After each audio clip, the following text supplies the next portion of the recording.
Probably deep too.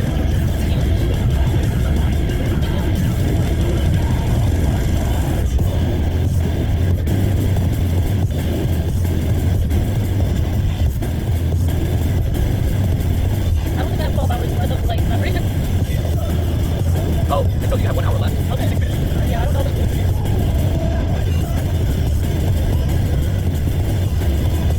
It might be the other phone that has so much memory. Okay, yeah, the song kind of changed. I think you put something else in it now for. Put grape in your mouth. No, you didn't write it. Yeah, I did. No, I think it's something else. That's the white. I squeezed the white this time on that one. Taste the whole white chemicals. No, I think it's something else. It's the white chemicals. No, it's chemicals. That's the grape. It's the grape and the No, I white. think it's physical. Like, Now what was that piece of the stem? I don't know. Maybe not think about it. I finished.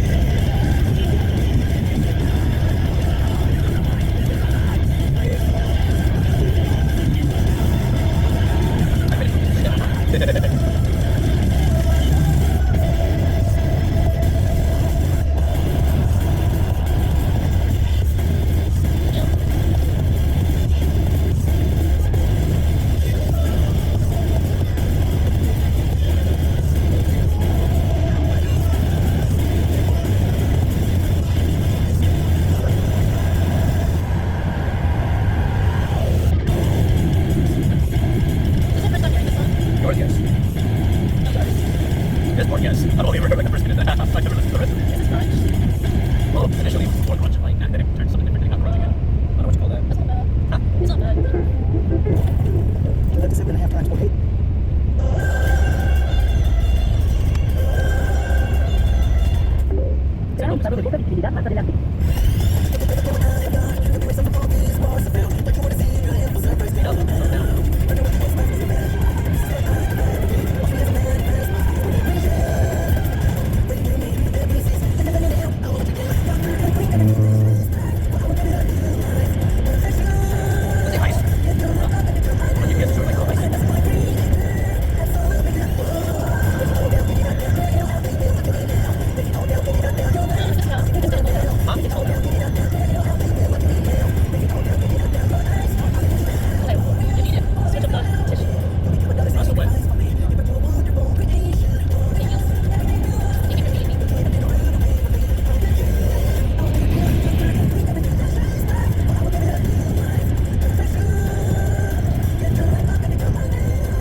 I usually do on Trade Hunt. I like my $9 for that. Is that it? Oh, ¿viste ya? Huh? Dad, Yeah, just come presencia back. policial más adelante. So I had reported.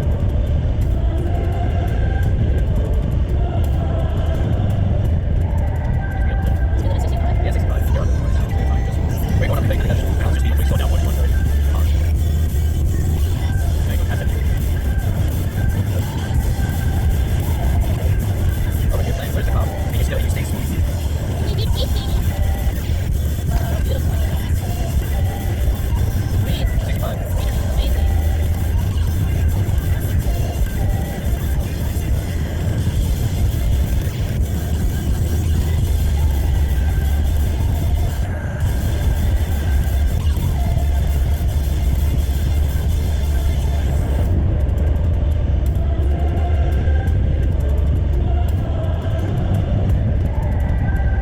Show said that he's on Pennsylvania right now. I asked him where at. He said he's on I-70 at Palmyra 80.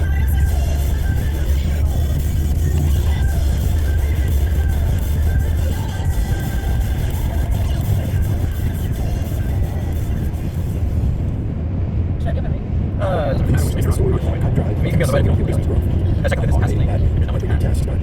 Slowing you down. So if you go on the right lane, then so it's by. I'm gonna go around you. Like these, or they gotta go around you, but So what time do we sleep later? If we're up now. yeah, you can see this. Sit down. Go whatever you're Slow it down. Huh? Sit slow it down. That's rough. Allentown. There's like little fibers of that tissue. Yeah, you tissue then. So now you're doing 80.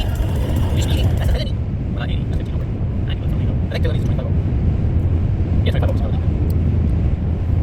Dang, this is forever. Yeah. Wait, how much did we record so far? We're at 18 minutes into the video. 19 minutes? 18, well, about 19, yeah. 18. And there's 38 minutes remaining in the phone storage. Wow. I can't wait to look back on that. 65. Can't wait to look back on that. He's what? I said, can't wait to look back on it. Wawa. Or Pennsylvania. Oh, wow, I see it. Okay. Looks like it's clearing up though.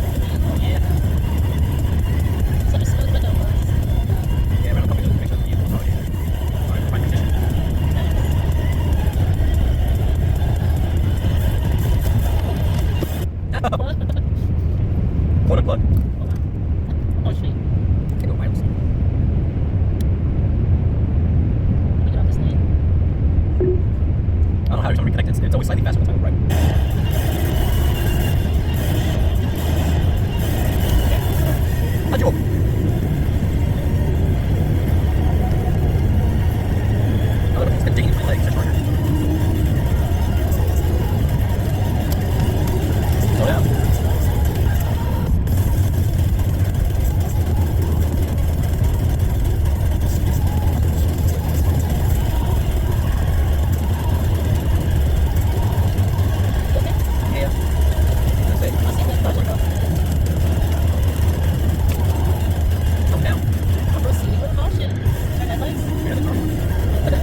Did you know the lyrics to that? No, first time.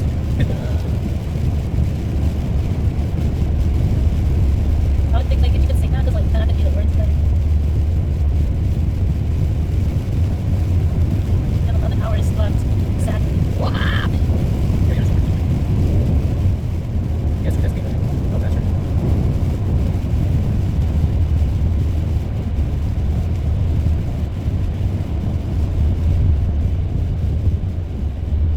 All right. So I'm looking. So the next 3 videos is 7 days ago, 5 days ago, 2 days ago. Which one are we gonna see? All right, so. Not the latest, like the earliest. Whichever you didn't hear yet. I would like to listen to wherever you're on to. Sound like question 7. I get to finish it. God created you for more. And you Prior to today, I did not understand what my search was, but after being here, I realized that this is something special. one day will awaken your purpose. One day to turn your calling into action. One day.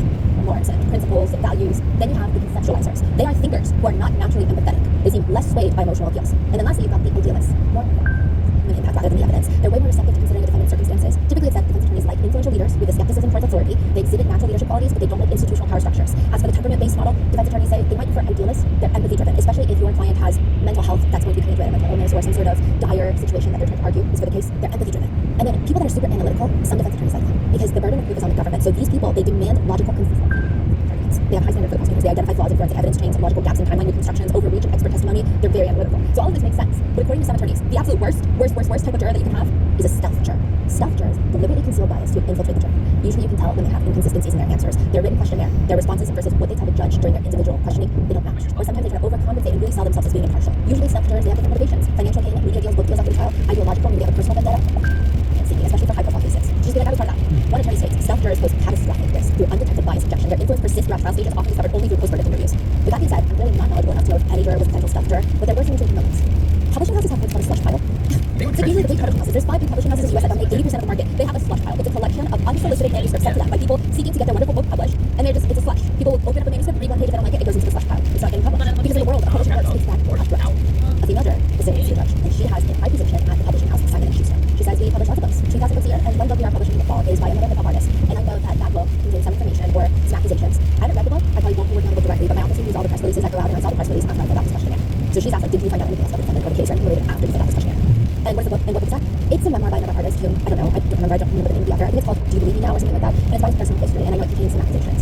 A male artist, yes. And you don't remember the name? No. She states she doesn't remember the name, just the press release. She explains I saw the press release because my office, we review all the press releases, our different prints sent out to media, so that's just one of my goals is to kind of vet all the press releases. Right, now what did the press release say? Just that the book is, it was an announcement that the book is publishing in the fall and sort of different topics. And what did it say pertaining to this case, if you can remember in your mind, what did it say? I think the point for the press release is alluding to is that this other artist has been accusing the defendant here for a while and hadn't been believed. That was right from the press release. Now, do you know anything else about the book? The judge asks her, considering she works in a company that's publishing a book written by someone else, would it review the case? She says, no, I also would be very unlikely to read the book because I work on the executive board. I would get that involved on individual books. But it's tricky. She's salaried, so her bonus is tied to the company performance. In general, company performance, which means her bonus is tied to the performance of all the thousands of books they publish, including the book written by Albie Shore about Diddy. I think the list of people who really do not like Diddy would be comparable to a CBS receipt times 10. It's a long list, but I do feel like at the top it's going to be 50 Cent and potentially, yeah, definitely Albie Shore. Now, just to recap, Diddy has 7 children. The first is Quincy Brown, but Quincy is not Diddy's biological son. He is King Porter and Albie Shore's biological child. It is believed that Diddy adopted Quincy. However, recently Albie Shore states in a documentary there's no adoption. And if you haven't noticed, his last name is Brown. Take that how you will. I have no idea which one is true. But there's Quincy the oldest. Then there's Justin Dior Combs. He's Diddy and Lisa Hilton's son. Then there's Christian Combs, Diddy and Kim Porter's first biological child together. Chance Combs, Diddy and Sarah Chapman's daughter. And then Delilah and Jesse Combs, the twins, Diddy and Kim Porter's twin daughters. And in 2022, Diddy had another baby, Love, with Dana Trey. So that baby's infant. And all you need to remember at this point is that Albie Shore is Quincy's biological dad, and Kim Porter, the mother of many of Diddy's children, and Quincy's mother is along with partner of Diddy, also married Albie Shore before Diddy. So Kim Porter and Albie Shore are married. They have Quincy. Kim Porter, they break up. Kim Porter starts dating. They go on to have multiple children together, and Diddy was very involved in Quincy's life. Now, after Kim Porter mysteriously passed away from pneumonia, that's how people think she passed away mysteriously. There were also different rumors lying around. Again, conspiracies, we don't know, right? That maybe she didn't die from pneumonia. Maybe she was writing a tell-all book about her relationship with Diddy, and she was done with Diddy, and she wanted to be sex-free. Again, conspiracies. But after she passes away, Albie Shore is very suspicious of Diddy. He even slips into a coma at one point, and he kind of insinuates that perhaps Diddy had something to do with him being in a coma. Albie Shore went on to allege that Kim Porter confided in him before passing away, and he says she started to confide in me. What she did say is that something's not right. Diddy still has gone completely dark. Like, he's just not there. That's what he alleges was said. He does allege that Kim How you feeling? saying someone got her passcode to her phone and couldn't make that out. She's writing doors going on behind closed doors. Keep it open. But there were a lot of people who turned a blind eye. In the past point, the very documentary that Diddy is suing NBC for $100 million in a defamation lawsuit. In that documentary, Albie Shore says it was like 2 or 3 weeks prior to the murder. Am I supposed to say allegedly? It's just straight up murder. So all that's to say, the water is very deep between Diddy and Albie Shore, and the potential juror works as a high-level executive at the publishing house that's going to be releasing Albie Shore's book. The blurb for the book says, "Tell all" in this inspiring survivor's memoir that reveals the untold story of his near-death health emergency, shocking ties to Diddy, romance with Blake Kim Porter. Days after Homeland Security raided Sean Combs' compounds in a federal sex trafficking investigation, Albie Shore declared that when people heard how he wound up in a coma 2 years later, they were, quote, really going to need to call Homeland Security. So the book is not out yet. No. Yeah. So she's saying, okay, Oh, yeah. she was book. I don't know anything about it. I don't care. I'm not going to read it. Yeah. And I am qualified. Yes, but I don't think she's like overly eager. I mean, I think a lot of people can interpret it different ways, so I don't want to put an interpretation out there because, but you could, I guess, some cynical people could say she wants to maybe write a book after. She's a publisher, maybe she wants to write a book. Maybe she wants to throw, maybe it's fun, right? Maybe she wants to take off work. No. Or just simply the fact that the connection is great. Yes, or maybe some people are like, maybe she genuinely doesn't care about any of these people and like does in her head does not understand why it is. She's like, I don't care about any of these people, so obviously I'm biased. But the blurb is kind of crazy. The blurb continues. People call him crazy. Now back from the brink of death, he reclaims his power and truth in this incredible memoir about finding inner peace despite countless attempts to break him. The last lines of the blurb read, I'll be sure is one of the few still living to tell the whole story. Which I'm not insinuating anything, but that just feels like a bad sentence to even utter into existence whilst publishing a reportedly explosive memoir which is going to be titled Do You Believe Me Now? It just feels like an unnecessary potential jinxie. Regardless of how one feels about Albie Shore or the death of King Porter or Diddy, it probably will not provide Diddy a fair trial if Mr. were on the jury. Why do we care if Diddy gets a fair trial? Because if he doesn't get a fair trial, the conviction could be overturned, if there is one. And everyone should be entitled to a fair trial. So yes, justice, but also it's like, if you genuinely want justice, you need a fair trial. She is ultimately excluded from the jury. Now, please keep in mind, anything I say in the entirety of this episode, especially right now as a personal opinion, I've had a lot of personal opinions, great ones, and some bad ones. But whatever I say does not mean, oh, this action means he's doing this. Like, for example, there will be some days when I feel incredibly insecure about the way that I look and I start spiraling, and in the video, I can time everything I feel ugly. But someone will comment, look at this narcissist, she's obsessed with herself. It's like a very different interpretation. Maybe it's true, maybe it's not true. So just take it like that. I don't know. This is just what I saw. I personally interpreted what I saw before my eyes. With that being said, I personally felt like Diddy was kind of an iPad kid during moments of the trial. He was given an iPad by his attorneys to look at, specifically related to his case. It's just interesting. He has reading glasses, and he will put them on kind of randomly. I don't know if there's a method to it. I don't know. Maybe he's reading something and I just can't see it because he's further away. But it just seemed a little random. Sometimes it'd be on, sometimes it'd be off. So the first day the researchers were like, they'd be on, and then they'd be off at random times. To the point where we're like, we don't even know if there's a prescription seats and these are reading glasses. And then they, turned it up, it was very feeling. It was what feeling over my glasses. And then the second day, he started putting them up on the top of his head, and putting them down, putting them on top. Maybe more overanalyzing it. But the way that, right? But the way that Brian Steele would come to the death on the iPad next to him, gave iPad kid, there's this fascinating moment on day one of the trial, the very first day a jury selection begins, right before the jurors come in. At this point, it's just the judge, the court personnel, defense team, prosecutors, and members of the press. The jurors are to walk in that door. Brian Steele reaches over, beep boop bops on the iPad. Beep boop bop. Front camera turns on, and they just see Diddy on the iPad. This is the camera. The front camera's turning on. Look at the mirror. He's wearing his reading glasses. And then Diddy proceeds to lift the iPad up 4 or 5 inches and looks at himself before putting it down. There's nothing deep about it. I'm sure he's just trying to make sure nothing's on his face for when the jurors actually come in. But this was so weird. Fascinating visual. I feel like Brian Steele is older than Diddy, but he's over there beep boop bopping on the iPad for Diddy. It was Or weird. maybe. And then more cynically, I guess you could say, maybe because he's all of fame, make Diddy seem like a clueless. Oh, yeah, I don't know what's going on. Can you help me? I'm kind of lost, and all these powerful attorneys know so much. Diminish some of his power. I don't know. In another part, this was I saw this. Brian Steele is putting on his blazer. So sometimes he would just be in his dresser and he's putting on his blazer. There's a little fuss about it. And Diddy is just all hands on board, helping him put his blazer on with both hands. He has his hand on the back of the collar for Brian Steele. His left hand is on Brian Steele's neck area, and his right hand is reaching over around Brian Steele's neck in the front to fix the collar. Now, can I just say something? I've never seen a man have trouble putting on a suit blazer. I don't even think that my own tailoring a shirt would be this. It was a lot. It wasn't even just like, let me fix your collar. Yeah, like laser is pretty easy. Collar fix. Yeah. Yeah. That's interesting. It just was a lot of effort, just like a lot of. So it does. Okay, I see what you mean. It does seem like they're have a very close relationship. This is my speculation. I don't know if it's true. I don't know what's on other people's minds. I feel like this is a thing that happens during trials. I think both of them are aware of what makes the defendant look good, and they both want the same outcome. And maybe they haven't had a conversation about it, but it seems like they both kind of play into it. Is the feeling I get? So were they jurors or is it just the press? I think at this point they're jurors. Okay, but even for the visual, that seems very maybe somewhat positive. Yeah, maybe he's like helpful fixing Brian Steele's. It just it's like the scenes of them help fixing their suit blazer. Yeah. Because they put on suit blazers all the time, on and off. Yeah. And there's this one yawn where Diddy is standing up, the court had to rise, and he yawns, but he doesn't cover his mouth. So for like a fraction of a second, it just looks like he's silently screaming. And that's really, another fascinating part that I noticed. And again, this could be coincidence. I could be looking too deep into things. I could have a personal bias that makes me interpret these movements as something that it is completely not. It's an eyewitness testimony, it's questionable, especially in my brain after 8 hours of sitting there. But there's this moment where I recall seeing the sketch artist. She is in the first row, diagonal from Diddy, behind. And we're all looking at her. Now, she has one of the binoculars that she wears. It's strapped to her head like a brain surgeon. She's wearing that, and she's mid-stroke with her tracker. And Diddy, from my perspective, looks like he briefly glances back. He doesn't shift, he doesn't turn, he just kind of sees in his peripheral. I think he sees in his peripheral. Maybe he doesn't see her. But this is all coincidence, maybe I'm hallucinating. But it's almost like immediately after he turns back to face the front, he takes off his reading glasses and his shoulders roll back. And he sits a tiny bit straight. It's not super obvious. It's not like suddenly his back is erect and his posture is 10 out of 10. But it did seem a little... Like when you sit better for this culture. Yes. So that you think better. Now, other moments with jurors that were maybe slightly on in court, I'm just going to close my rapid fire. One juror is asked about, in this most question, you indicated that you had a part-time issue, which is like your contract thing, at the age of 16. How old are you now? Okay. And you say you're trying to find this generally speaking what happened. And then the question is, after security, they do not. I think that was a very time. So they asked me to back it out, like, put it through all the process, and then everything was fine. But my lawyer handled everything, so I was, this is fine, and they put it against me, and I was prohibited from going back to court for about a year. And what is it? A bond. Okay, so let's go to question number 9. The question is, have you communicated to others or posted your opinion on social media or online or liked on social media posts about Mr. Combs? And your initial vote no, and then you changed your answer to unsure. Yeah, so what do you know? I think there was a comedian who made a joke because I guess he went to his house with a bunch of baby oil. I remember liking it because that was funny. It's really good. So there was a joke about baby oil, and he said he liked that comment. Yeah. What was the reason why you liked that comment? It was funny, in my opinion, so I liked the video because it was funny.